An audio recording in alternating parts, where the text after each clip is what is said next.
Unenäo kummardajad. Luba, ma räägin sulle ühe loo. Elasid kord inimesed, kes kõik nägid ühe korraga üht ja sama unenägu. See oli väga ilus ja üllas unenägu.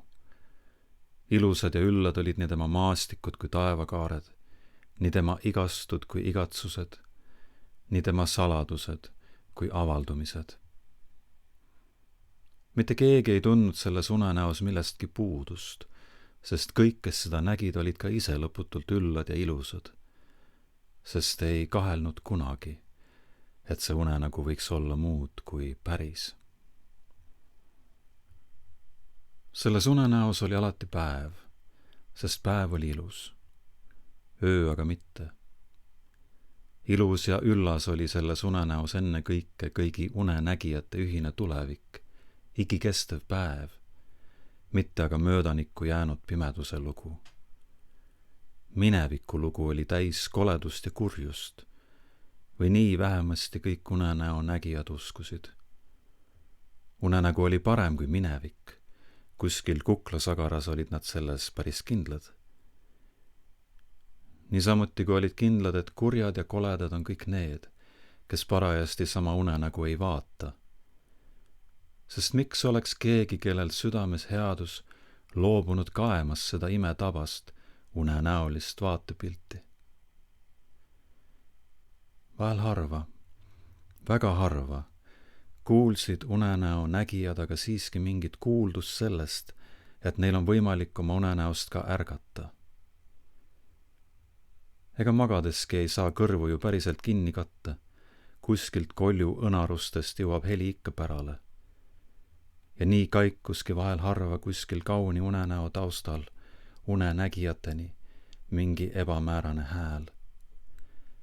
Ärgake, ärgake, teil on võimalik ärgata. Te näete ainult unenägu. See on pettekujutlus, see pole päris. See ei saa kunagi olema päris. No mis jutt sai see selline olla? Sellised hääled ärritasid unenäo nägijaid väga, ent ei ajanud neid virguma, vaid vastupidi. Nad kinnitusid veel tugevamalt oma unenäosse, kus kõik oli läbinisti heatahtlik ja helge. Kust ja kes oli võtnud endale üldse õiguse öelda, et see ilu, mida nad näevad, ja see enese üllus, mida nad kogevad, ei olegi päris.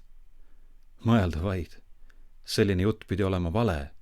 Sellised inimesed said olla ainult valetajad, täis kurjust. Sest miks muidu oleksid nad tahtnud üllate unenägijate ärkamist, nende kaua loodud imelise tõepära hävinemist? Sest see, mis on ilusaim, peab ju olema ka tõeseim. Unenägu oli loodud unenägijate enese näo järgi ja selles loomises ei saanud olla puudust, sest olnuks ses mõni puudus, oleks see tähistanud nende endigi puudusi. Aga unenägu oli ju täiuslik. Ometigi leidus ükskord nende hulgas keegi, kes arglikult justkui midagi päris. Kas ärkamiseski on ilu, oleks ta justkui küsinud, kuigi puhkes siis sedamaid naerma, sest teadis ju vastust. Midagi ei saanud olla nii ilus, kui see ilusaim unenägu. Midagi ei saanud olla selgem, targem, ihaldusväärsem. Midagi ei saanud olla üllam ja parem kui need, kes ainult selle ilu ja täiuse nimel elasid. Või ehk siiski sai, küsis see unenägija endalt. Ei saa, karjusid teised talle vastu. Sa oled hulluks läinud. Ja et küsijat tema enese tärganud hulluse eest kaitsta, lükkasid nad ta oma otsatust headusest ja täiuse janust vähehaaval sügavale unenäo servale, kus tema häält enam ei kostnud. Ikka kaugemale ja kaugemale lükkasid nad teda, kuni too kahtleja või patumaitsja sealt üle ääre välja kukkus. Kukkus kaua ja kaitsmatult, kuni korraga nägi oma enese koredust ja tahumatust, nägi oma raskust ja purunevust, nägi maailma otsatuid kurve ja konarusi, nägi omaenda südamesse osavalt peidetud iha ja kurjust.